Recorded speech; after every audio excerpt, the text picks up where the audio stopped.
2020년 11월 2일 오늘의 이슈를 살펴보는 이슈체크입니다. 그동안 사회적 거리 두기를 3단계로 구분했지만 이제 5단계로 전면 개편됩니다. 정부의 이와 같은 조치는 획일적인 조처보다는 위험도 변화에 따라 단계적으로 운영 시간이나 이용 인원을 제한하기로 했기 때문으로 분석되는데요. 오늘 이슈체크에서는 5단계로 세분화되는 사회적 거리 두기에 대한 내용을 알아보겠습니다. 조재비 기자와 함께합니다. 네, 안녕하세요. 조재비입니다. 네, 먼저 거리 두기를 3단계에서 5단계로 늘리게 된 배경 무엇입니까? 네, 이번 개편은 현재 확진자 발생 추이와 강화된 의료 역량 등을 고려한 건데요. 단계별 방역 수칙을 상황과 현실에 맞게 세분화했습니다.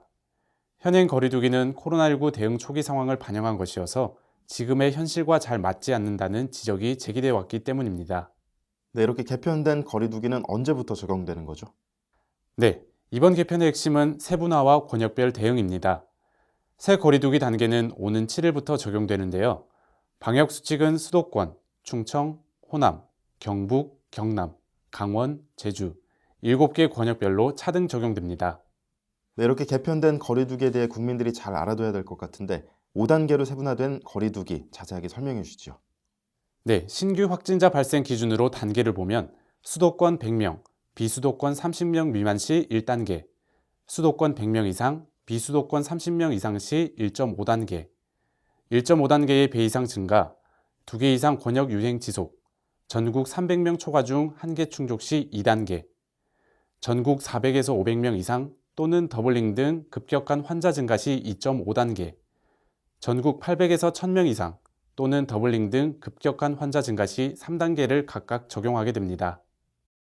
네, 현재 상황으로는 1단계를 유지할 것으로 예상되지만 예를 들어서 1.5단계로 격상되면 어떻게 되는 겁니까?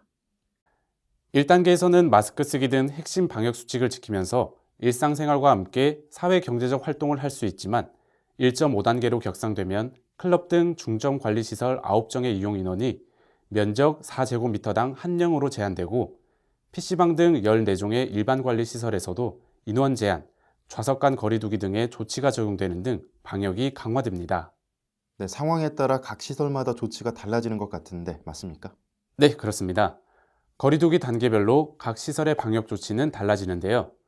앞서 고위험 시설 12종은 거리두기 2단계에서 운영이 모두 금지됐지만 새로 도입되는 거리두기 개편안에 따라 분류된 중점 관리시설 9종의 경우 허용 수위가 단계별로 차이가 납니다. 유흥시설 5종의 경우 2단계부터 문을 닫아야 하고 나머지 시설은 2.5단계부터 영업이 금지됩니다. 노래 연습장의 경우 2단계 시 밤 9시 이후에는 영업이 중단되고 식당이나 카페는 계속 영업할 수 있지만 2단계부터 밤 9시 이후엔 포장과 배달만 해야 합니다. 일반 관리시설은 장례식장을 제외하곤 대부분 3단계에서 운영이 금지됩니다. 네, 설명 잘 들었습니다. 방역 수칙은 오는 7일부터 적용되며 이를 어긴 운영자와 관리자에게는 300만 원 이하, 이용자에게는 10만 원 이하의 과태료가 부과됩니다. 또 13일부터는 마스크를 착용하지 않아도 과태료를 내게 되는데요. 부디 코로나19 바이러스가 더 확산하지 않도록 정부의 제재뿐만 아니라 우리 모두가 방역 관리에 힘써야 할 때입니다. 이슈체크였습니다.